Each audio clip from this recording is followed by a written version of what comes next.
It is 7:43 on this Mayor Monday. And protests are not just happening in Portland, but in smaller cities across our area as well.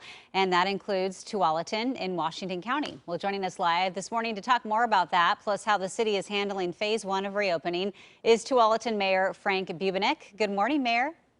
Good morning. How are you? Good. Thanks for joining us. Our news team was on the scene of a protest in Tualatin last week. How did that all go? Went very well. Markayla Ballard was the organizer of the event. She got about 1,000 people out here in Tualatin around the Commons, and it went very well because she worked with our police department, and they came up with a plan to have a peaceful demonstration here in Tualatin that started at the Commons, and then they marched out into the streets. So our police and our operations folks were able to block the key intersections and allow the protesters, which included myself, I was there too, to walk around town and let their voices be heard about racial inequity and the killing of George Floyd. Yeah, we've seen these incidents before. What do you think it is about this particular incident with the killing of George Floyd that's just hitting that note with so many people, including people in the suburbs? Because we are seeing many of these demonstrations now happening in the suburbs, where before it was always, kind of in the city. I think it's just the graphic brutality of what happened to Mr. Floyd, and how officers stood by, three other officers stood by and allowed this to happen. And I think people have had enough. There's been so many incidents over the last few years, and it just reached its boiling point where police are looking for reform with police practices and police use of force. Yeah, and now that everyone has cell phones too, and we see some of the video, do you know if demonstrations are going to be continuing in Tualatin? Are there any upcoming ones? There was, I think there was one this weekend where it was a socially distanced protest where folks went out to their sidewalks and just held signs, and as people drove by and cars were honking. Okay. But I think this will still, you might have a few more as people wait to see what local leaders do to address these issues. Yeah, we have seen, a lot of the demonstrators out there with face masks on. This is all going on during a pandemic. I know many businesses in Tualatin are back open. So how is the city handling phase one so far?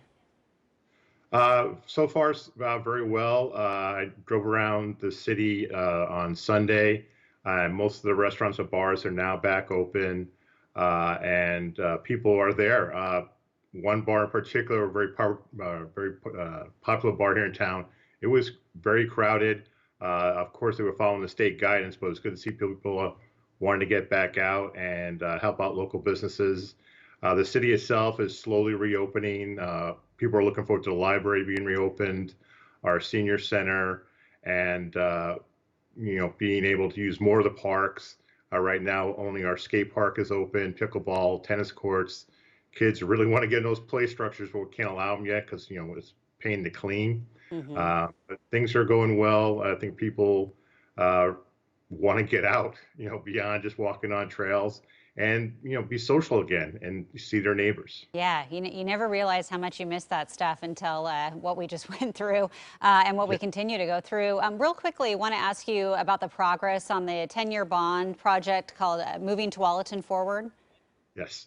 So that was passed in May of 2018, and it was a $10 million bond. I'm sorry, $20 million bond for 10 years to focus on reducing congestion in Tualatin, increasing pedestrian safety, and also safe routes to school. We completed 6 projects so far of the 20. 9 are going to occur this summer. So there'll be a lot of construction, traffic lights, crosswalks, speed response, radar that tells you how fast you're going, all in an effort to make the city safer for pedestrians and to reduce congestion. That's our biggest complaint in Tualatin is traffic. And so anything we can do to reduce travel times, we're going to try, especially around Martinazzi and Boones Ferry Road, where Cabela's and Fred Meyer is, trying to decrease the time getting through that light by a minute each way. Yeah, well, I mean, you're a popular town. I know a lot of people like to head out there for some of those things you just mentioned. Thank you so Mhm. much for joining us, Mayor. And if people do want to learn more about the projects in Tualatin and the phases of reopening, we'll have more information on coin.com. Have a good morning.